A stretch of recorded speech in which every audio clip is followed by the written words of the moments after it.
I stood in my quiet kitchen, her words still ringing in my ears. We've decided you shouldn't come to the anniversary party. Not thank you for the years of support. Not even a polite excuse. Just a command. Spoken by my daughter-in-law, while my son stayed silent in the background. I'd paid for their first reception, bought centerpieces when they couldn't afford flowers, covered surprise bills more times than I can count. And now, I wasn't welcome at the celebration I once made possible. So I stayed home, poured a glass of wine, and rewrote my will to make sure she'd never host another party on my dime again. Wait, before we go any further, I gotta ask, where are you watching from? Drop it in the comments and don't forget to subscribe. The phone rang at 9:03 a.m., a calculated time. Not so early it could be called rude, not so late it would seem careless. Joan let it ring twice before answering, her fingers still damp from the sink. Hello? Joan. Hey, it's Candace, chirped the voice on the other end, all sunshine and brittle breath. Just wanted to give you a quick heads up about the fall social this year. Joan leaned against the counter. The faucet dripped behind her. Sure. So, Candace said, stretching the word like taffy. This year's gonna be a little more of a friends-only vibe. Just something casual, you know. Less big, more cozy. Joan didn't blink. Uh-huh. Eric and I talked about it and thought it might be nice to scale things back. No offense at all, you've always been such a generous helper. But yeah, just wanted to keep it kind of intimate this time. Close circle, that kind of thing. Joan could hear the scripted pauses, the practiced lilt of someone who'd rehearsed this in front of a mirror, probably while adjusting a pearl earring. Then came the faint rustle, a hand over the receiver, and Eric's voice in the background. Muffled, but audible. Did she take it okay? Candace laughed too quickly. Anyway, hope you guys are doing great. Gotta run. Super slammed this week. The line went dead. Joan held the phone for a long moment after the call ended. Her face gave nothing away, but her grip whitened at the knuckles. The kettle whistled softly from the back burner, steam curling like a ghost around the kitchen window. From the living room, Marian called out without looking up from her crossword. Let me guess. Friends only. Joan walked calmly to the stove, turned off the burner, and poured the boiling water over a sachet of rooibos. The rich, earthy scent filled the space, but neither woman seemed comforted by it. Marian shifted in her recliner. They'll choke on that damn cake one day. Joan didn't respond. She set the teacup down on the table with quiet precision and disappeared down the hallway. In the guest room closet, tucked between out-of-season coats and an unopened fondue set from Christmas 2018, sat a leather-bound ledger. Joan pulled it down like muscle memory. No hesitation, no dust. She brought it to the dining table and opened to a tabbed section labeled in ballpoint. Family Gifts and Loans, 2010-2025. She flipped past pages of names, amounts, and tidy check marks. Her pen hovered over a familiar category, Party Fund Contributions. There, written in her own neat hand, were line after line. 2013, Fall Social, $450. Cake, plus centerpiece rental. 2015, Eric's Promotion Bash, $600, rain backup tent. 2017, Candace's 40th, $700, catering deposit. 2019, HOA Summer Luau, $320, custom signage tiki torches. 2021, Fall Social, $500. Candace said she'd reimburse. 2023, HOA Winter Gala, $250, sheet cake, cleanup crew tip. She underlined them, one by one, slowly, deliberately, then went back and drew a box around each date. Then a second pass, red pen this time, bold strokes. The room was silent except for the ticking of the kitchen clock. Joan, Marian called faintly. What are you doing in there? Joan didn't answer. She turned the page and added a new line in blue ink. 2025, Fall Social, $0.2 pro. Aura. Invitation withdrawn. She pressed the pen hard enough to indent the paper 2 sheets deep. Then she reached into the drawer beside her and pulled out an old file folder labeled Receipts. Inside, taped and preserved with more care than nostalgia warranted, was a photo from Candace's 40th birthday. Candace mid-laugh, Eric lifting a champagne glass, and Joan, off to the side, holding a tray of past hors d'oeuvres, wearing an apron. Joan stared at it. Then she smiled. Not bitter, not broken, the kind of smile that makes your stomach cold before your brain knows why. Outside, a car horn blared down the street, then silence. She closed the ledger and stood. Her hand rested on it for a beat too long, as if sealing something beneath. Then she picked up the phone and started dialing. Not Candace, not Eric, someone else. The line rang once, twice, then a male voice answered, "Hey, I was wondering when I'd hear from you." Joan's smile widened, eyes hard. "Hope you still do favors." Joan's hand hovered over the keypad, the weight of the receiver warm against her ear. The hold music chirped through the line. Classical, overly chipper. Vivaldi, maybe. She hated Vivaldi. "Thanks for your patience. This is Wendy in Member Services. How can I help you today?" "Yes," Joan said, voice firm. "I need to reverse a transfer I scheduled yesterday. It hasn't processed yet." A pause. The click-clack of a keyboard on the other end. "Can I get your name and the last 4 digits of your account?" Joan recited them cleanly. No tremble, no apology. She was past that now. "Okay. I see the transaction here, $1,000 scheduled to be sent to the Oakdale HOA Events Committee account. Is that the one?" "Yes, cancel it, immediately." Another pause. Joan imagined Wendy frowning slightly, fingers pausing mid-keystroke. Maybe she'd seen the sender's name before, maybe not. It didn't matter. "Consider it stopped," Wendy said. "You'll receive a confirmation email within a few minutes. Anything else I can assist you with?" Joan's fingers tightened around the pen she hadn't realized she'd picked up. "No," she said. "That's all." She ended the call and immediately opened her laptop. The inbox loaded slow as molasses. Blame the old router Marion refused to replace. But it finally dinged. Subject line, Acciate transfer cancellation, confirmation, ACR45208. She didn't open it, not yet. Instead, she took a screenshot. Then another. She opened her camera roll and added each image to a new album labeled in sharp capitals. Reversals and corrections. Another ding. This time from her phone. "Eric, Candace says you embarrassed us. No punctuation." The words hung there like someone spitting through clenched teeth. Joan stared at the message. Her thumb hovered over the keyboard. Delete? Reply? Ignore? She typed, "You embarrassed yourselves." She didn't send it. Instead, she locked the phone, set its screen down on the counter, and opened a drawer Marion always said was too messy to mess with. Receipts, old cables, expired coupons.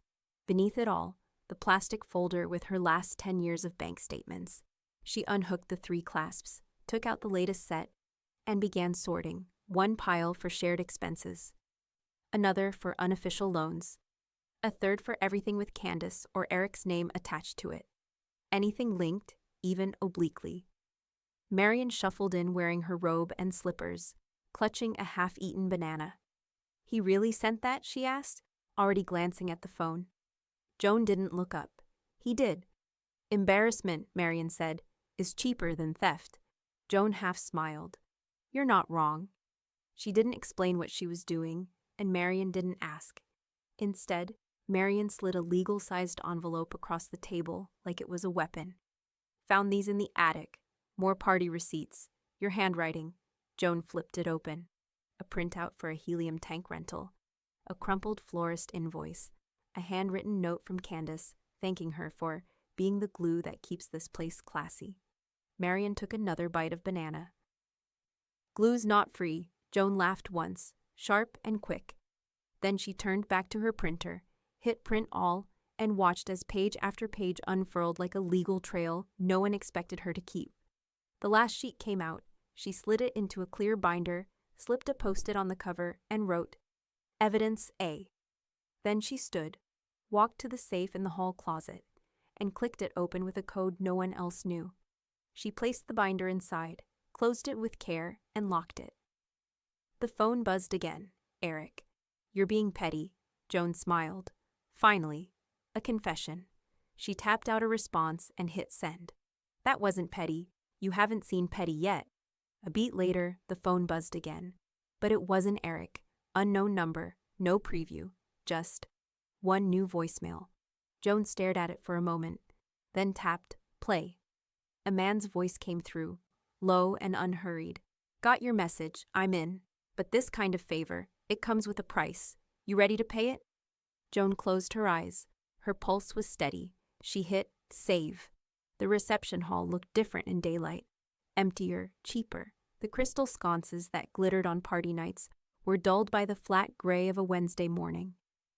Joan stepped inside, her heels clicking softly against the polished laminate floor. She wore navy slacks, a high-collared blouse, and that quilted gray vest Marion said made her look like a woman with folders. It was the look she was going for. "Can I help you?" asked the woman behind the counter, adjusting her glasses. She looked about 30, too young to understand what a lifetime of being underestimated felt like. Joan smiled politely.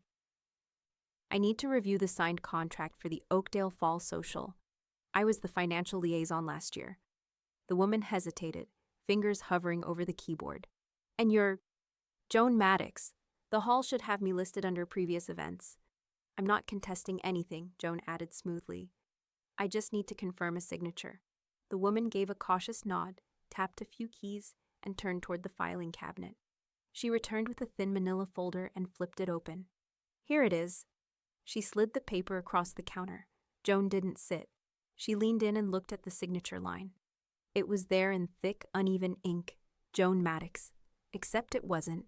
She could tell immediately. The J curled too wide. The D in Maddox slanted left, not up. And most telling of all, the loop in the X, a flourish she never used, just dangling there like a child's idea of sophistication. She pulled out her phone. No hesitation. Click. Then again, closer. One more, from overhead. "I'd like a notarized copy," she said, sliding the paper back toward the woman. The woman blinked. "Of course. Is there a problem?" Joan smiled. "Not yet." By the time she got home, Marion was folding laundry in the sunroom, humming something off-key. Joan stepped inside, dropped her purse on the ottoman. "Found the contract." Marion tossed a hand towel into the basket. "And?" "They forged my name." Marion didn't miss a beat. "That's felony handwriting, dear," Joan smirked. "I thought so too." She poured herself a half cup of leftover coffee, reheated it in the microwave, and brought it back into the sunroom. Outside, the wind was picking up, stripping early leaves from the sugar maple in the front yard. Gold and rust, everywhere. Joan opened her phone, scrolled to contacts, and tapped. Thomas Greer, Civil Contract Law, 3 rings. Then the gravel-rich voice she remembered from Marion's property line dispute in 2017. Greer. "Hi, Thomas, it's Joan Maddox. I have a question about forged signatures." Silence on the other end. Then, "Well, you have my attention. They signed my name on a venue contract. The Oakdale HOA Committee. I have photos, time-stamped. I've requested a notarized copy. This wasn't some quick scribble. They're using my name on official event paperwork. Financially binding." Another pause, shorter this time. "You free this afternoon?" "Yes. My office. 3:30. Bring everything. Originals, photos, any relevant context." "Understood." He hung up. Joan stared at the call log for a second, then screenshot it, added it to the same album, reversals and corrections. 3:30, Marion asked. Joan nodded. Marion shook out a fitted sheet like a sail. "You think Greer will take it? He doesn't meet in person for free, so yes." Joan turned toward the stairs. "I need the original signature card from my credit union, the one they keep on file." Marion gave her a look. "Basement, 3rd drawer of the locked cabinet, behind the 2010 tax box." Joan paused. "That's specific." Marion shrugged. "You're not the only one who keeps receipts, baby." Joan cracked a smile, then headed downstairs. Each step echoed differently now, less like routine, more like purpose. By 2:30, her evidence binder had grown 3 new dividers. At 2:52 p.m., her phone buzzed again. "Candace, you're blowing this way out of proportion. Don't make this worse than it already is." Joan typed nothing. Just read it twice, then hit forward and sent it directly to Thomas Greer. At 3:07, just as she was zipping up her portfolio, the doorbell rang. She opened it to find a courier in a red jacket holding a sealed envelope. "Delivery for Joan Maddox." She signed for it, heart tapping faster now. Inside, the notarized copy of the forged contract, a post-it from the venue manager. Let me know if you need anything else. K. Joan pulled the final page into view, eyes narrowing on the fake scrawl again. This time, something new caught her eye. A small, faint set of initials written in the bottom right corner of the last page. C.E. Candace Everett. She had signed twice, once as Joan, once as herself. Joan closed the binder with a decisive snap. Joan slid the notarized contract into her binder, pressed the tabs flat, and set it on the dining room table like a final brick in a wall. Across from her, Marian was already logging into her laptop with that slow, two-fingered determination of someone who typed like they were poking an enemy. "Facebook's quiet," she said, squinting at the screen. "Too quiet." Joan opened her phone. Her camera roll was now a gallery of proof. Contracts, text exchanges, highlighted bank statements. Every document tagged, filed, backed up to 3 cloud folders and a flash drive shaped like a cat Marian had given her for Christmas. Then her phone buzzed. Sophie Grandma. "You're gonna want to see this." Joan's chest tightened. She tapped the message. Below it was a grainy screen capture of a paused video. Candace, mid-laugh, red wine in hand. The caption read, "Candace Everett on why she stopped inviting certain people to HOA events." Joan exhaled. Hit play. Candace's voice came through, that artificial sing-song she used when she thought she was being real. "I mean, God bless her," Candace said, flicking her hand toward someone off-screen. "But some people treat their checkbook like it's the 10 Commandments. Like, you can't just split a brunch bill without her asking for a spreadsheet. It's exhausting." Laughter, off camera. Candace leaned in, eyes glinting. "And don't get me started on her gifts. You think she's being generous, but it's all quiet scorekeeping. Like, here's a pie and also a receipt for emotional labor." More laughter. Then, "She's sweet. Just broke sweet. The kind that buys you a slow cooker from a discount bin and calls it tradition." The clip ended with a cheer from someone out of frame, and Candace taking a sip, smug and glossy. Joan blinked, jaw clenched, but said nothing. Marian, watching over her shoulder, was the first to speak. "Well, that's how women burn bridges with gasoline and glitter."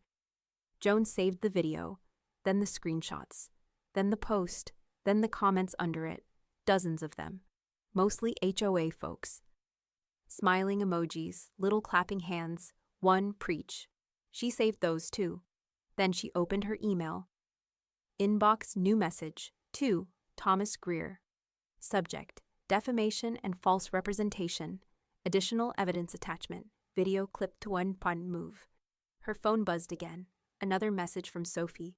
"I recorded it from Aunt Candace's story before she deleted it." She was 3 wines deep. "You want the whole thing?" Joan replied. "Yes. Save everything. Back it up. I'm proud of you." Then, "Don't tell your mom I said that." That night, Thomas Greer responded with 3 words. On it. Drafting. Attached was the first page of a cease and desist letter. Header sharp, language sharper. Fraudulent signature, financial misrepresentation, and character defamation. Candace Everett, Oakdale, HOA. Joan exhaled as she read. Not relief. Calm. Controlled. Forward motion. Marian set down a cup of chamomile beside her. "What do we do now?" Joan opened Excel. "We finished the spreadsheet." Marian grinned. "Good. I was hoping you'd say that." They worked for an hour, then another. 1 line per gift. Date, occasion, cost. A tab for loans. Another for reimbursed never. Joan still had every check carbon, every Venmo screenshot, every email marked, "Just pay me back when you can." 2012, Marian said, reading over her shoulder. "That's the year you covered their moving truck, right?" Joan nodded, typing. 2012, U-Haul rental plus movers tip, 407.12. 2016, Candace's dental emergency. That was a big one. Joan scrolled to the loans tab. 2016, emergency root canal, balance on care credit, $928.46, line after line, year after year. Birthdays, receptions, gas money. Last-minute errands Candace forgot to Venmo for. By 11:41 p.m., the total at the bottom of the sheet blinked in green. $118,469. Joan stared at it. Marian did too. "I know that look." I thought I was just being helpful, Joan said quietly. But I wasn't helping. I was funding her life. Baby, Marian murmured. You were her life. Joan closed the laptop slowly. Her hand rested on the trackpad, unmoving. Then she whispered, It ends now. A beat later, her phone vibrated once more. Another text. Eric, please don't drag Sophie into this. Joan narrowed her eyes. Not out of confusion, out of calculation. She didn't reply. Instead, she picked up her pen, opened a fresh legal pad, and at the top of the page, in block letters, wrote, Payback Strategy, Phase 2. The bank lobby smelled faintly of lemon polish and old ambition. Brass nameplates, hushed carpet, a marble counter that had seen too many secrets. Joan sat upright in the chair, the sunlight pouring through the tall windows, catching the fine silver threads in her hair. Her fingers rested lightly on the folder in her lap. Inside, the document that would erase 20 years of assumptions. Across the table, Thomas Greer straightened his tie and clicked his pen with deliberate finality. Are you absolutely certain you want to proceed with these changes? Joan didn't hesitate. Yes. He nodded, then turned the will toward her, the notary tab already flagged. Sign here and here, initial there. Joan lifted the pen, the tip skating fluidly across the paper. Her signature, once a flourish, now firm and compact. Behind her, Marian stood watch. In a navy sweater and white slacks, she looked like a second opinion no one dared question. You removed both Eric and Candace entirely, Thomas asked, confirming. They removed themselves, Joan said. I'm just putting it in writing. Thomas offered no judgment, just the quiet professionalism of someone who'd seen families gutted for less. And this new clause, the fund, Joan tapped the second page. The Whitaker Community Celebration Fund. I want it managed locally, distributed through St. Anselm's and the Senior Center. Thomas raised an eyebrow. Birthdays and anniversaries? Joan's eyes didn't waver. The big ones. 70th, 80th, 90th. Golden anniversaries. Coffee cards, bakery vouchers, flowers if they don't have family. No one should be forgotten just because they got old. He gave a slow nod, impressed despite himself. That's generous. It's not, she said. It's justice. Small scale, but justice. Marian's voice came softly from behind. She's not buying love, she's restoring it. Joan smiled at that, a real one, edged in sadness. They wanted champagne, she murmured. I'll buy coffee for the lonely. Thomas turned to the last page. And the scholarship? Joan pulled out a separate envelope. 10,000 to Sophie. She thinks it's for college, but she can use it for anything that builds her future. And Marian.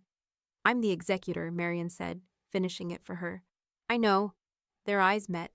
The trust between them wasn't sentimental, it was weathered and quietly defiant. The kind that built over sleepless nights and ugly truths. Thomas inserted the final page into his folder and clipped it shut. Originals notarized. 1 copy with me, 1 for your files. I'll secure them in the vault this afternoon. He paused, then added more gently, You're making a very clear statement.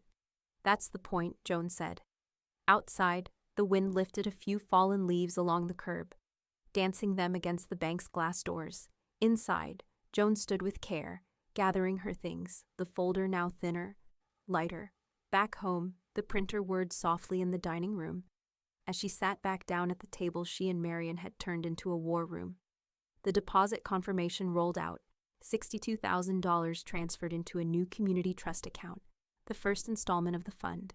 She signed it, dated it, filed it in a plastic sleeve labeled Legacy. Marian brought in 2 mugs of coffee, one of them already sweetened the way Joan liked. Feels real now? Joan stared at the binder before her. It's real. Then she looked up. You know what the worst part was? Marian waited. I thought if I just gave more, time, money, forgiveness, eventually they'd give something back. Not money, just regard. You gave them yourself, Marian said, and they spent it. Joan nodded slowly, a breath catching in her throat. No more overdrafts. She reached for her phone to check her messages, but it buzzed before her hand touched it. Sophie, Mom just found out. She's losing it. Eric, too. I think they know you changed it. They're coming over. Joan stood. Company's coming, she said, voice cool as a blade. Marian didn't flinch. You want me to stay? Joan opened a drawer, pulled out a copy of the new will, and slid it onto the table, face up. No, she said calmly. I want them to read it. The first post went up just after midnight. Candace had typed it in all caps, then deleted the caps, then added a string of ellipses and a Bible verse Joan recognized, only because Candace used it every time she was about to be cruel and wanted it to sound like grace. Funny how some people forget who fed them when they had nothing. Entitled elders are the worst kind of takers, acting holy while hoarding. You think you know someone. It was public. Candace wanted it seen. By morning, screenshots flooded Joan's inbox. Neighbors, church friends, 2 former PTA moms, even Linda from the post office, all quietly forwarding what they'd seen. No commentary, just links, receipts, concern laced with something heavier, disillusionment. Joan read each one in silence. Her eyes didn't twitch. Her mouth didn't move. But by the 4th, Marian slid a glass of water across the table, unasked. You okay? I'm logging it, Joan said. She's trying to control the story before we even tell it. Her laptop glowed with a new tab, an empty spreadsheet labeled Defamation, Candace Everett. She started a list, post, date, screenshot, URL, witness. Thomas called at 8:17 a.m., voice clipped and fully awake. I assume you've seen it. Yes. Keep a record of everything, date and time, tags, shares, context. And if she deletes anything, save the cached version. We'll get a full log submitted next week. Joan tapped in a new entry. She's scared. She should be, Thomas replied. That afternoon, the second wave hit. A new post, this one more dramatic, paired with a filtered photo of a half-decorated ballroom, the caption oozing passive aggression. When selfish people ruin a family celebration for everyone else, but God sees, and karma's a beast. Marian's eyebrows climbed her forehead as she read over Joan's shoulder. Does she think God's running a gossip blog? Joan didn't answer. She was already typing. Marian exhaled, then stood. I'll write something, not a fight, a statement. Neighbors trust me. They know I don't stir pots. I clean them. By sundown, Marian had drafted a 1-page letter. Factual, elegant, gently damning. It didn't name Candace, didn't have to.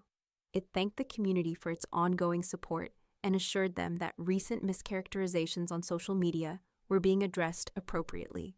It closed with one sharp line. Truth isn't loud. It lasts. Joan read it 3 times. Print it. The next day, Sophie sent another video. This one wasn't public. She'd taken it from inside her mom's garage, her phone peeking through a crack in the door. Candace was on the phone, pacing, voice pitched high with panic and venom. What do you mean the order's canceled? I already approved the peonies and the damn charger plates. This was a guaranteed sale. Beat. No, I'm not putting it on another card. It was supposed to be, no, I'm not paying that markup. I don't care if it's industry standard. My mother was going to... She stopped. Voice dropped. My former mother, I guess. Sophie's message followed the video. Sophie. She tried to put the floral bill on Grandma's card. Again. The vendors called me. I told them the account's closed. They're pissed. By evening, 3 separate vendors had left voicemails for Joan, polite but urgent, explaining they'd canceled all services due to non-payment and verbal hostility. One even offered a customer satisfaction coupon as a peace offering. Joan saved the voicemails, filed them. Marian chuckled darkly from the couch. She planned a whole party with your money, and now she's got no tablecloths or guests. Joan looked up. She has guests. Who? The people still pretending they don't see what she is. Marian leaned forward. But what do we do next? Joan didn't answer. Not yet. She stood and walked to the drawer, pulled out a manila envelope, one of several labeled in thick black Sharpie. This one read, Phase 3, Collapse. Just as she placed it on the table, her phone buzzed. Unknown number. Why have something you'll want to see? It's about Candace. Joan stared at the screen. The number had no name, no avatar. Marian looked up. Who is it? Joan's voice was quiet, cold. Someone who just chose a side. The knock came just after 9, not the frantic bang of confrontation, not the sly triple tap of Candace's manicured entitlement. This was slow, measured, almost embarrassed. Marian looked up from the stove. "You expecting someone?" Joan didn't answer. She wiped her hands on a dish towel, moved to the front door, and opened it. Eric stood there, baseball cap in hand, shoulders slightly hunched. The last time he'd looked this sheepish, he was 15 and had backed her Buick into the mailbox. "Hey, Mom," she didn't invite him in. "I figured you'd hear from me sooner or later," he tried again, voice straining to sound casual. "I just thought we could talk." Joan stepped aside without a word. He entered slowly, looking around like the house might accuse him before she did. He paused in the living room, eyes landing on the heavy binders still open on the dining table. Tabs, totals, neat color-coded columns. "You've been busy," he said. Joan walked past him, sat down at the table, and turned the binders so it faced him. A quiet invitation. Eric approached like it might bite. He sat. His eyes scanned the pages. A single sheet sat at the top. It read, "Total funds given to Eric M. Everett, 2005 to 2023, $46 to 1807. Each entry dated, labeled. Medical bills, rent during his startup phase, co-signed car loans, plane tickets for interviews he never followed through on." He skimmed lower and lower, the color draining from his face. "I didn't know it added up to this," he muttered. "I did," Joan said. Her voice was even, unmoved. "Because I kept telling myself it didn't matter. That's what mothers do, right? Give and forget. But I stopped forgetting when you stopped pretending to care." He looked up, the start of an apology forming on his lips, but she cut it short. "That's not love lost, Eric," she said. "That's love itemized." His shoulders tensed. "I didn't come here for money." "No," she said. "You came for access. To nostalgia. To a version of me who would have kept quiet." Eric sat back. "So this is it? You're cutting me out?" Joan didn't flinch. "I'm setting you down." He opened his mouth again, then shut it. The room was too quiet for lies. Marian entered just then, setting a fresh cup of coffee on the sideboard and leaning against the doorway. She watched Eric like a librarian watching a loud child. Joan closed the binder gently. "You can go now." Eric stood, uncertain. He opened his mouth, perhaps to say goodbye, perhaps to say something that would make him feel like a better man on the way out. But nothing came. He left without another word. The door clicked behind him. Marian stepped forward and gave Joan a single satisfied nod. Ledger beats lecture every damn time. Joan allowed herself a breath, shallow but clean. Then she turned to her laptop. A new tab, a blank form. Subject, Community Foundation Inquiry, to info.vatrycountycf.org. "Hello. I'm writing to inquire about opening a charitable account. Initial funds earmarked for local senior celebrations and scholarships for first-generation college students. I've already allocated $62,000 to this purpose and am seeking guidance on structuring it for long-term impact. Warm regards, Joan Everett." She hit send. From the window, she watched Eric's car idle at the end of the street for a full minute before pulling away. Her phone buzzed again. Same unknown number. Unknown number. "Sending the HOA video now. You'll want to watch this somewhere private." Joan tapped the message. A download link appeared, 37 seconds long. She plugged in her headphones, clicked play, and her eyes narrowed instantly. Candace, on camera, standing in a folding chair circle at the HOA rec hall, laughing, wine in hand. "I mean, come on, Frank still parks crooked and he's been disabled since 2011. What's the rule? If you limp dramatically enough, you get 2 spaces." Laughter. "And that new woman in the scooter, Teresa? She's only been here 6 months and already wants a ramp and a bigger mailbox. That's not a resident, that's a liability." Joan paused the video. She stared at the frozen frame. Candace's mouth caught mid-laugh, like cruelty was its own kind of aesthetic. She clicked download, saved it under Phase 3, Collapse. Evidence. Zo3 MP4. From the kitchen, Marian called, "You want me to start dinner or wait for the fallout?" Joan didn't answer right away. Her eyes were locked on the screen. Finally, she said, "Start dinner. The fallout's already here." It started with a voicemail from the precinct. Mrs. Everett, this is Officer Darnell with Oakdale PD. We've received a financial claim filed in your name. We'd appreciate a quick call back to clear a few things up. Joan listened to it twice. The voice was polite but firm. She called Thomas before returning the message. She filed a theft report, he said dryly, already mid-keystroke, claiming you siphoned joint funds to finance the will changes. Joan raised an eyebrow. She filed it under theft? With her signature flair for drama, yes. And absolutely no understanding of marital finance law. By noon, Thomas had pulled 20 years of bank statements. He highlighted every transfer, traced each source. All accounts tied to your maiden name. Beneficiaries updated in 2011. Sole control since 2016. No commingled assets with Candace or Eric. The community trust? Funded from an account opened in your name 20 years ago. He snapped the file folder shut. It's not just airtight, it's laminated. Joan smiled faintly. Good, because she's trying to smoke out sympathy. The next morning, 2 officers arrived at her door. Not in uniform, plainclothes, respectful, notebooks in hand.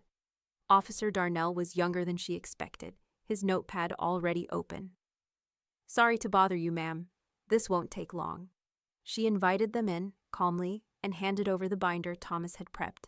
Receipts, signatures, correspondence. Marion brought out lemon bars while they read. After 20 minutes of quiet flipping, Darnell closed the binder and looked at his partner. Then back to Joan. No indication of joint financial ownership. All accounts appear clean. Ms. Everett, the second officer added, Do you know why your daughter-in-law might suggest you stole from her? Joan folded her hands neatly. Because she's never learned to live without a story where she's the victim. The officers exchanged a look. Then, we'll be issuing a formal warning. She's lucky we don't pursue it further. Joan nodded once. I don't need her charged. I need her exposed. After they left, Marion clapped her hands once. False claim, false decorum, false eyelashes, the trifecta of Candace Everett. Joan didn't laugh. She was already back at the laptop. Another email drafted. Another piece of her future pushed into place. Subject, fund setup, next steps. Hello, following up on my initial inquiry. I'd like to officially open the Whitaker Community Celebration Fund under a permanent 501c3 designation. Focus areas, elder recognition, senior birthdays, milestone anniversaries, and dignity-based outreach. I've attached the deposit confirmation and bylaws. I look forward to your guidance. Gratefully, Joan Everett. She sent it, then waited. The reply came that evening. Tri-County Foundation. We're honored to support your vision. Welcome aboard, Mrs. Everett. The next day, Joan was in the garden when Marion came out holding her iPad, like it was glowing. You've gone viral, she said. Joan looked up. Excuse me? Marion turned the screen. Oakdale Tribune. Community and Lifestyle. Headline. Widow starts celebration fund to honor seniors. No one should be forgotten just because they got old. By Claire Mendoza, staff reporter. The article included a photo of Joan at the senior center's last potluck, smiling, mid-laugh, holding a tray of lemon bars. The quote was from her email signature. The story was gentle, clear, and quietly devastating. It outlined the fund, its intent, its first disbursement. It mentioned recent tensions without naming names. By that night, the foundation's donation page had a blinking red banner. Current total, $3,182.19. 42 individual donors and still climbing. Joan scrolled through the list. Some names she knew, others she didn't. One read simply, For my mom, who never got her 80th party. Anonymous. She didn't cry, but her grip on the mouse softened. At 10:12 p.m., her phone buzzed. Sophie Mom just saw the article. She's losing it. Says you sabotaged her socially. Wants to sue for emotional distress. Also, she's making another video. Joan closed her laptop. She's spiraling, Marion said quietly. Joan nodded. Then let her spin. She reached into the drawer, pulled out the next envelope. Phase 4, reveal. She opened it. Read the first line, then whispered to herself, not angry, just steady. Let's show them what a real legacy looks like. It was the kind of courtroom no one ever called dramatic. Beige walls, humming fluorescent lights, and a judge who looked like she'd heard every excuse twice before lunch. But the tension hung thick anyway, like dust under harsh light. Joan sat at the petitioner's table, composed in slate gray wool, hands folded neatly on a legal pad. To her left, Thomas flipped through their binder, marked tabs, video timestamps, notarized statements. Across the aisle, Candace wore a navy pantsuit that probably looked better on Instagram. Her expression was pulled tight, mouth pursed in a performance of wounded dignity. The judge glanced over her glasses. "Mrs. Everett, Candace, you're alleging coercion regarding your mother-in-law's financial decisions. Can you clarify what you mean by mental manipulation?" Candace clasped her hands like she was in a Sunday school pageant. "Your Honor, I'm not saying Joan isn't intelligent. I'm saying she was pressured, emotionally, by outsiders, namely her friend, Marion, and the lawyer." She motioned vaguely at Thomas. "They isolated her, made her think I was exploiting her, which I wasn't, ever." Thomas didn't react. He let the silence make the judge uncomfortable on his behalf. Candace continued, her voice syrupy. "She's not well. I mean, she's grieving, widowed, and people took advantage of that." The judge raised a brow. "You're suggesting she rewrote her will under duress?" Candace nodded, all empathy and martyrdom.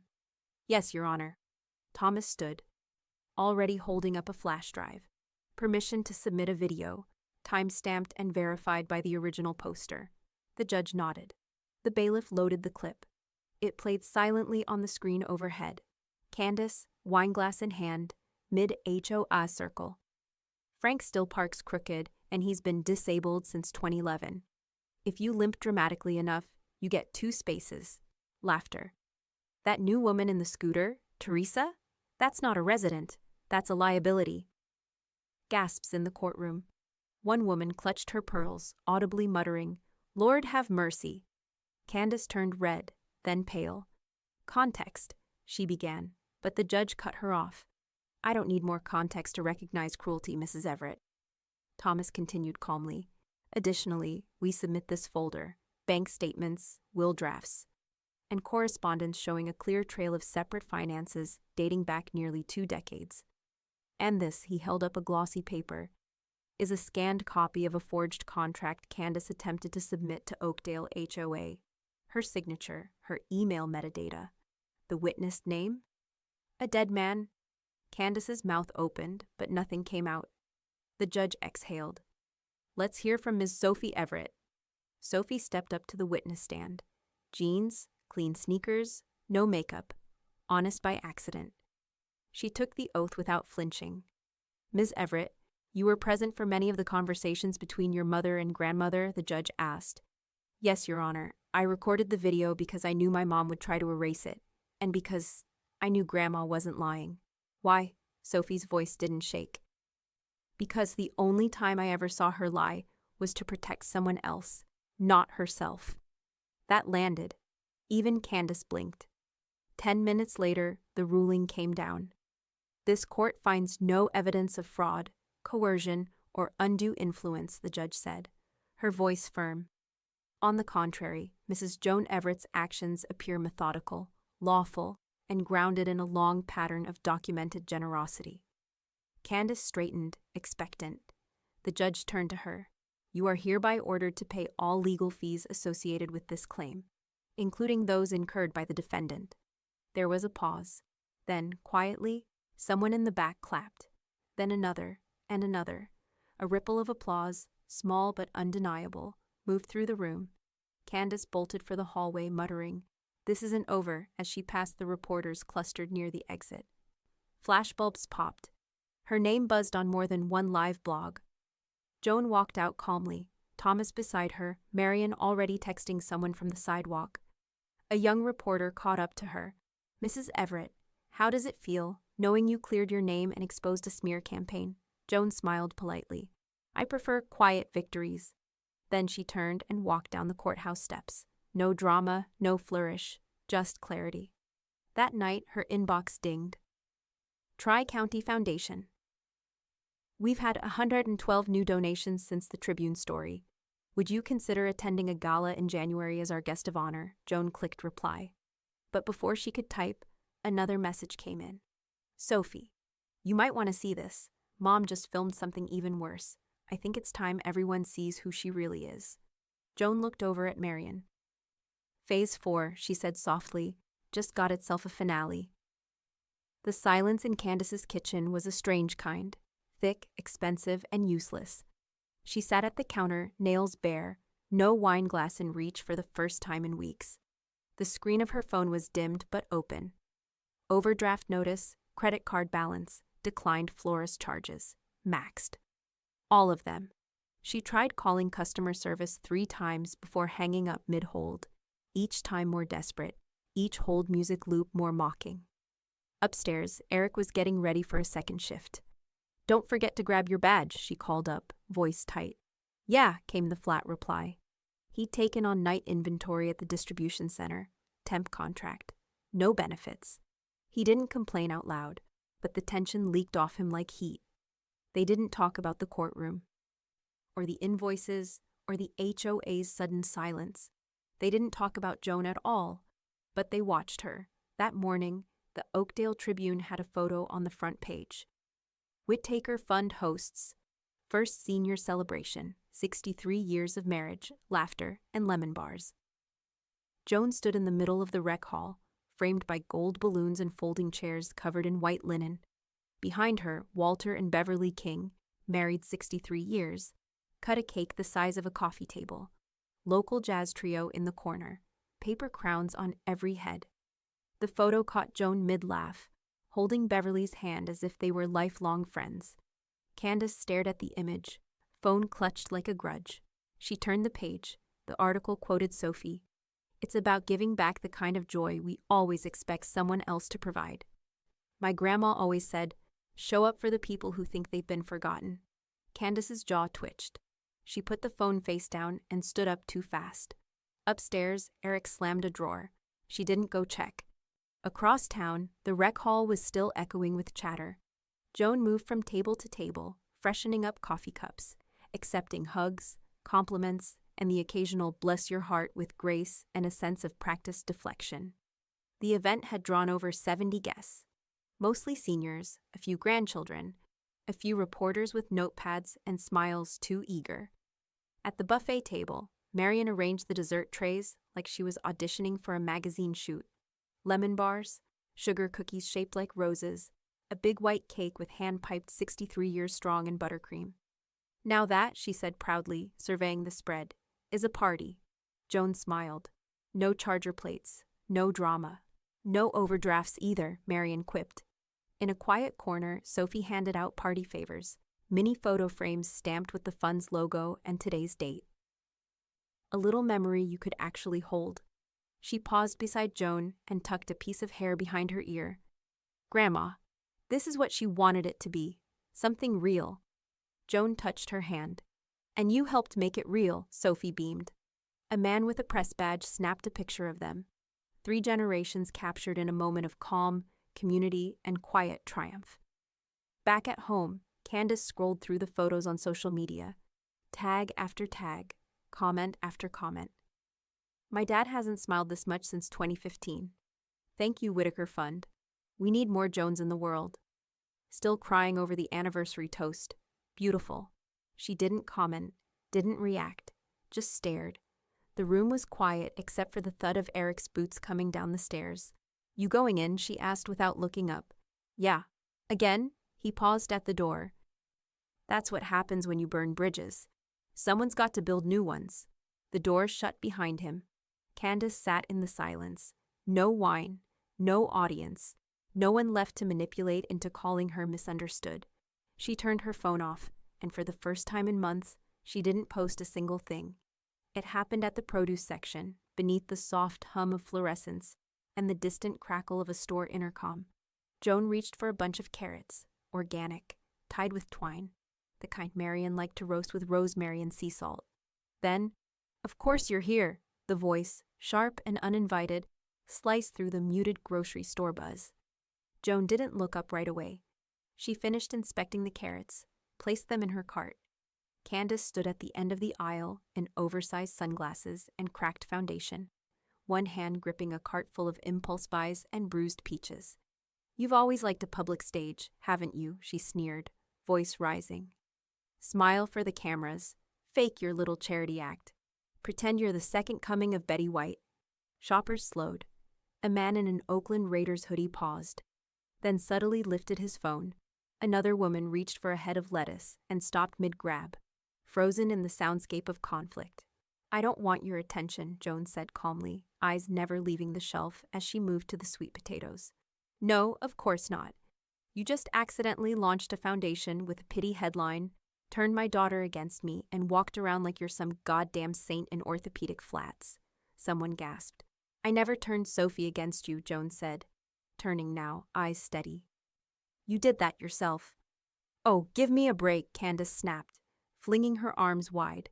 You're a bitter, manipulative, self-pitying old woman who couldn't stand not being in control anymore. Candace. That voice came from behind. Eric, standing next to a pallet of watermelons, frozen mid-step, grocery basket in one hand, disbelief written across his face. Candace spun. What? You need to stop. His tone was quiet but unmistakably final. This isn't about her. This is about how you can't handle being ignored. Joan said nothing, just placed another vegetable in her cart. Eric turned to Joan. I'm sorry, Mom. He said it loud enough for the phones to hear. Then he left without waiting for permission to finish the sentence. Candace blinked after him, stunned. See, she spat at Joan. Lower now, hissed. You stole everything. No, Joan replied gently. I gave it all away. You just expected me to never stop. Candace stormed off, cart abandoned. The video hit Facebook before Joan even checked out. Caption: Oakdale grocery store, 9:43 a.m. That's the lady from the article, and that's her daughter-in-law. The clip was shaky but clear. Candace's voice rang through, unhinged and ugly. Joan's calm became its own kind of spotlight. By lunch, the post had 2,300 shares. By dinner, it had 10,000. Reporters emailed.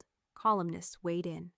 One local op-ed read, What we're watching isn't a feud. It's a reckoning.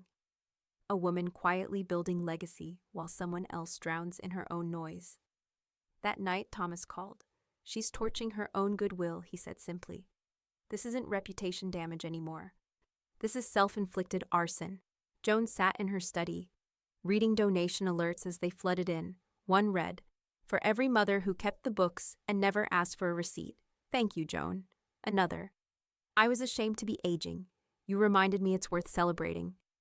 Donation total, $23,718.99. In one night, Joan issued a statement. Short, clear, no names. Kindness doesn't require an invitation. It simply shows up. Local news stations quoted it. Seniors reposted it with captions like, Be the Joan in the room. Even teenagers on TikTok stitched the video with reactions that ranged from stunned to cheering. Marion poured 2 glasses of wine that night, real glasses, not mugs, and clinked hers gently against Joan's. To being the calm in someone else's storm, Joan smiled. To watching the storm break itself. Her phone buzzed again. Sophie. She just emailed the HOA board, says she's demanding a reinstatement vote, wants to go out on her own terms. Joan looked at the screen, then up at Marion. She's not finished, she said softly, but neither are we. The reviews started disappearing by morning. One by one, 5 stars dropped to 1. Vendors she'd courted, brides she'd bullied into discounts, even the bakery that used to comp her delivery fee, gone. The online listings were stripped bare, a skeleton of fake polish over real rot. Yelp, Google, even her LinkedIn endorsements vanished, retracted or quietly hidden. And under what remained, a single viral comment pinned itself like a blade. This is the woman who mocked disabled neighbors in front of a wine-sipping HOA circle and called it leadership. Candace stared at her phone until the screen timed out. She unlocked it again. Same total, 3 unread messages, 2 cancellation notices. 0 new bookings. Eric walked past her in the hallway, keys in hand, dark circles under his eyes like bruises he hadn't earned.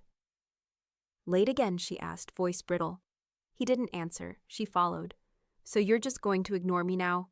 Like her? Eric turned at the door. No, Candace, I'm not ignoring you. I'm surviving you. Then he left. No slam, just silence and the finality of a car door outside. Sophie arrived at Joan's front porch that afternoon. Backpack slung over one shoulder, a canvas tote with books and chargers in the other. No fanfare. Joan opened the door, took one look at her granddaughter's face, and stepped aside. Inside, Marian set down her crossword and smiled. Table for two, she said. Finally, peace. Sophie let out a half laugh, half sob. Is it okay if I just crash here for a bit? Joan cupped her face. Honey, you don't have to ask for what was always yours. They didn't say Candace's name once that evening. Instead, Marian made grilled cheese and tomato soup. Sophie set the table without being told. Joan added a candle, just because. When they sat down, the silence wasn't heavy, it was earned. Elsewhere, in a windowless downtown office suite that still smelled like lavender diffusers and stale ambition, Candace unlocked the front door with her chipped manicure and stepped into vacancy. The framed poster of her brand, Curate and Bloom, Elegant Events by Candace Everett, had tilted sideways. No receptionist, no calls, just the echo of a business quietly bleeding out. The mail sat stacked by the door, half of it unopened. On top of the pile, final notice, Suite 302, lease termination pending. She tore it open, then read it again, and again. Unpaid balance, no forwarding payments. Property management needed the space cleared by month's end. No exceptions. Her hands shook. The office had been her crown jewel, her showroom, her proof. Now it was a deadline. She sank into the desk chair and opened her laptop. One client inquiry, dated 3 weeks ago. No response. Probably seen the video by now. She didn't cry. She just sat there, frozen in the thick scent of fading eucalyptus, and realized she had no one left to blame. But she would anyway. Meanwhile, Thomas sat in his office, tapping through the final pages of the charitable trust. The legal language was perfect. The structure, bulletproof. All assets accounted for. Tax-exempt status confirmed. A two-signature withdrawal policy. Marian, executor. Sophie, eventual successor. He slid the folder into a branded envelope, wrote Whitaker Fund, final, in crisp black ink, and dropped it into his outbox with a quiet nod. When his assistant passed by, he simply said, Joan Everett's legacy? It's fireproof. At the Everett home, the porch light was on, the windows glowing. Joan stood at the kitchen counter, folding the last of Sophie's laundry, a habit she hadn't kicked, one she didn't mind reclaiming. From the living room, Marian called, Thomas just emailed. It's official. You're bulletproof. Joan smiled to herself, smoothing the corner of a t-shirt. Then, a knock at the door. Sophie looked up. Marian froze. Joan moved first. She opened it to find a courier standing in the dark with a padded envelope in hand. Are you Joan Everett? Yes. Certified delivery, signature required. She signed. Closed the door, peeled the seal. Inside, a handwritten letter. No return address. Sophie hovered. What is it? Joan read the first line, then whispered, She wants a meeting. The email arrived with a blinking subject line and a glossy logo from the morning talk show, Heartland Mornings. Subject: Feature segment request. Joan Everett and the feud that became a foundation. They wanted an exclusive. A live sit-down, cameras, lights, makeup. They pitched it as a story of redemption through grace. But Joan could read what they really wanted. Drama wrapped in dignity. The kind that made for viral clips and clickbait thumbnails. She forwarded it to Thomas. He replied within 5 minutes. Thomas say no. But do it smart. Joan opened a new message. Thank you for the opportunity. I'm flattered. But I'm not the story. If your producers are still interested, may I suggest covering next week's Whitaker Fund luncheon instead? We'll be honoring veterans and celebrating 2 50-year anniversaries. That's the story worth telling. Gratefully, Joan Everett. No theatrics. No camera-ready grief. Just a firm redirect. The show declined politely.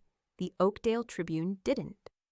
On the day of the luncheon, sunlight poured through the stained glass windows of St. Anselm's Fellowship Hall. Paper lanterns floated over round tables dressed in navy and cream. Each place card carried a name, a memory, and a tiny seed packet labeled "Grow Where You're Planted." Joan walked the perimeter slowly, checking that the coffee urns were warm, the folding chairs weren't wobbly. The photo booth backdrop, stars and stripes this time, was pinned just right. "Everything okay?" Marian asked, adjusting a floral arrangement. Joan nodded. "Perfect, and no one had to cry on television to make it happen," Marian grinned. "Amen to that." The Tribune photographer arrived just after noon. No flashbulbs, just soft shutters and quiet moments. Hands clasped, a veteran wiping his eyes during the anthem, a couple slow dancing under flickering lights from the church basement disco ball. The headline the next morning read, "Giving Dignity Back, the Quiet Brilliance of the Whitaker Fund." No mention of Candace, no family drama, just stories of love and laughter, the kind people tucked away in scrapbooks. But inside the rec hall, there was one detail not missed by Joan. Eric. He showed up just as they were setting the buffet trays. No fanfare, just a blue button-down and an apology in his posture. Sophie spotted him first. She didn't say anything, just handed him a tray of silverware and pointed him toward the folding napkins. He followed. Marian arched an eyebrow when she saw him. "We letting prodigals volunteer now?" Joan didn't blink. "He's not a prodigal. He's a grown man trying to stand up in his own shame." She passed him a pitcher of lemonade. "Thank you for helping." Eric looked at her, searching her face for anger, forgiveness, maybe both. Joan didn't offer either, just a nod and a quiet. "The veterans like the sweet stuff." That was it, and it was enough. Across town, Candace sat in her dark living room with the TV on mute and her phone upside down. The broadcast she hadn't been invited to was trending online. Photos of Joan placing medals on wrinkled collars, Sophie holding a toddler on her hip while pouring iced tea, Marian clapping for a couple who still kissed after 5 decades, and Eric carrying chairs, refilling trays, laughing. Not one camera turned to the woman who'd once considered herself the main character of every room she entered. Candace stared at the screen, unblinking, then flicked the power off. For a moment, the only light was the one blinking on her voicemail. New message. One she didn't press play. Back at Joan's house, the table was littered with leftover programs and thank you cards waiting to be mailed. The night air smelled like jasmine and printer ink. Joan stood at the sink, rinsing serving spoons, when Sophie padded into the kitchen in pajama shorts and socks. "Can I ask you something?" Sophie said, leaning on the counter. "Always." "Why didn't you take the show? You could have set everything straight in one go." Joan smiled softly. "Truth doesn't need a camera. It just needs a place to stand." Sophie nodded, quiet for a beat. "Mom would have said yes." "I know." Another pause. Then, "I'm glad you didn't." They stood there in silence, the kind that settles when something ends but doesn't quite finish. Joan reached into the cabinet for a teacup, but her phone buzzed from the windowsill. Unknown number, no contact name, no preview. She picked it up, checked the message. Her smile faded. Marian walked in, carrying the last of the donation envelopes. "What now?" Joan handed her the phone. On the screen, a single line. "You'll regret ignoring me." The invitation had arrived weeks ago, printed on heavy cardstock and embossed with gold leaf that caught the light like promise. The city of Oakdale cordially invites you to the 46th Annual Civic Gala honoring Joan Everett and the Whitaker Community Celebration Fund for outstanding service in local impact and generational legacy. Joan had tucked it between her cookbooks, right next to the joy of cooking and her mother's old church bulletins. She wasn't sure she'd go, but she did.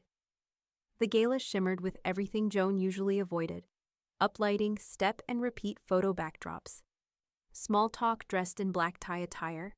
But tonight, the space didn't belong to spectacle. It belonged to service. Marian stood at her side in a navy gown with a wrap she'd threatened to return 3 times. Sophie wore a simple emerald dress that made her look grown but not guarded. The kind of elegance Joan had once dreamed for her, long before the fractures. As they took their seats near the front, Sophie leaned in, whispering, "You're going to be great." Joan smiled. "I already am. I brought you too." The lights dimmed. A jazz trio softened their final notes.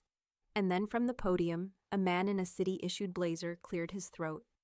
We save the final honor tonight for someone who, when given the choice to defend herself or defend her community, did both, but quietly, with more receipts than rage. A few chuckles. And when she could have gone viral, she went local. When she could have buried a feud, she built a foundation. He looked out across the room. She doesn't need our applause, but she deserves it. Please welcome, introduced by her granddaughter, Sophie Everett, this year's Civic Legacy honoree, Joan Everett. Sophie stepped up first. Her voice was steady and it carried. People ask what legacy means.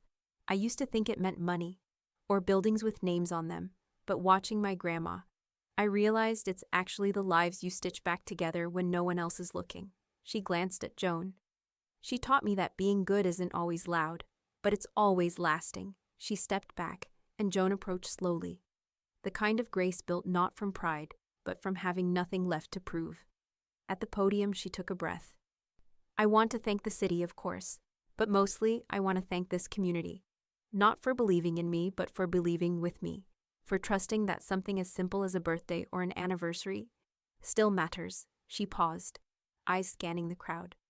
You know, my late husband used to say, people won't remember what you said, but they'll remember how you showed up. I just kept showing up, and somehow you all did too. Polite applause built to something warmer, deeper. She finished with a line no one expected. I accept this on behalf of everyone who ever felt forgotten, and especially on behalf of those who gave anyway. Marian raised her champagne flute once Joan returned to their table. Well, she said, toast served, without their names on the bill. Joan clinked glasses. Finally. The next morning, the photo was everywhere. Front page of the Oakdale Tribune, local news, tagged on 3 Facebook groups and a parenting blog, with the caption, "This is what grace looks like in a world full of noise." The photo caught Joan holding the plaque, eyes crinkled with real joy. Marian's arm looped through hers, Sophie just behind them, beaming. Underneath, the article didn't mention Candace. Didn't need to. The absence was louder than any headline. That afternoon, Joan's phone buzzed. Eric saw the photo. You looked proud. You should be. I'm sorry it took me this long to say that. Joan stared at the message for a long moment, then locked her phone without replying.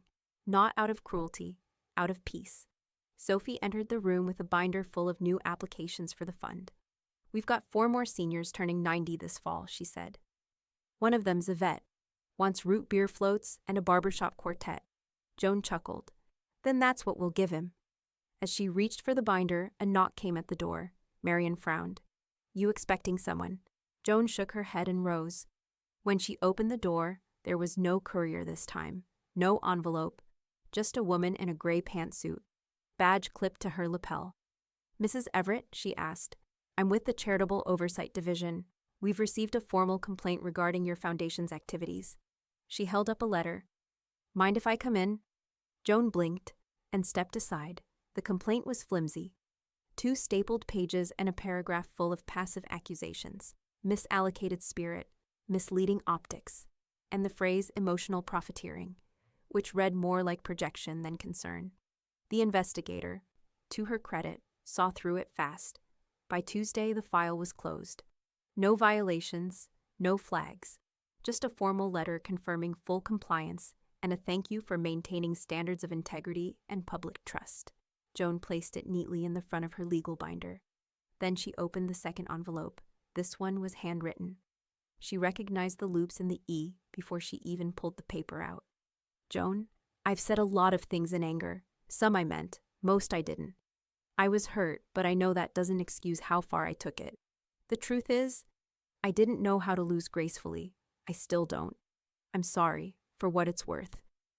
I hope Sophie doesn't hate me forever. Candace Joan read it once, then again. Then, without a word, she walked to the filing cabinet, slid open the bottom drawer, and tucked it under a tab labeled Past Due Invoices. Later that afternoon, she sat at the dining room table, the same one that had once held her binder full of receipts and grief. Now it held something cleaner. One last document. Thomas had mailed over the final revision to the trust. She uncapped her pen and signed with no hesitation. Whitaker Community Celebration Fund Clause. 12C. Permanent Community Allocation, Minimum Disbursement. 1 event per quarter, non-negotiable. There would always be cake, always balloons, always someone being remembered, whether Joan was here or not. She capped the pen and smiled. 2 days later, the church fellowship hall buzzed again. This time the theme was Autumn Keepsake. Orange leaves garlanded the windows. Plaid tablecloths covered the buffet line. And every guest found a hand-folded paper leaf at their place with a handwritten note. "You're here, that matters." Joan oversaw the setup with a cup of cider in hand. Sophie was on ladder duty, pinning a new vinyl banner above the photo booth. "Everyone deserves a seat." Marian adjusted the bundt cakes. "I'm just saying, if we get any bigger, we're going to need a second crock pot." Joan sipped her cider. "Then we'll buy one." In the far corner, a trio of middle schoolers tuned their instruments for a jazz set, and a former postmaster practiced her speech for her 85th birthday toast. No one mentioned names. No one needed to. Around 1:15, a card slipped through the mail slot back at Joan's home, unopened, unmarked, tucked between grocery circulars and a charity ask from the Red Cross. Eric's handwriting. Just a single card. Congratulations. No return address. No signature inside. Just the phrase, "I'm trying." Joan would see it later. She'd read it, smile softly, and leave it on the mantel next to Sophie's childhood handprint and a framed photo of the first cake cutting from the fund's launch party. Back at the event, music played. Laughter rose. A woman in a mobility scooter challenged a veteran to a dance-off and won. Sophie beamed. Marian cried when no one was looking. Joan took a quiet lap around the room, touching shoulders, handing out hugs, asking about grandkids and foot surgeries and crossword streaks. She paused near the entrance for a moment, watched it all, listened. It sounded like closure, not in the way people imagined it. No door slammed, no gavel dropped, no tearful confessions. Just joy. And the absence of needing to explain anything. Marian joined her at the edge of the room. "You ready for your speech?" Joan shook her head. "This is the speech." They clinked cider cups. Then Joan whispered, just loud enough for Marian to hear. "My daughter-in-law once told me not to come to her party." She turned toward the room, the full tables, the second helpings, the napkin folding contest in the corner. "So I built one she'll never afford to attend again." And with that, she walked back into the light, into the laughter, into the place she'd built. One small act at a time.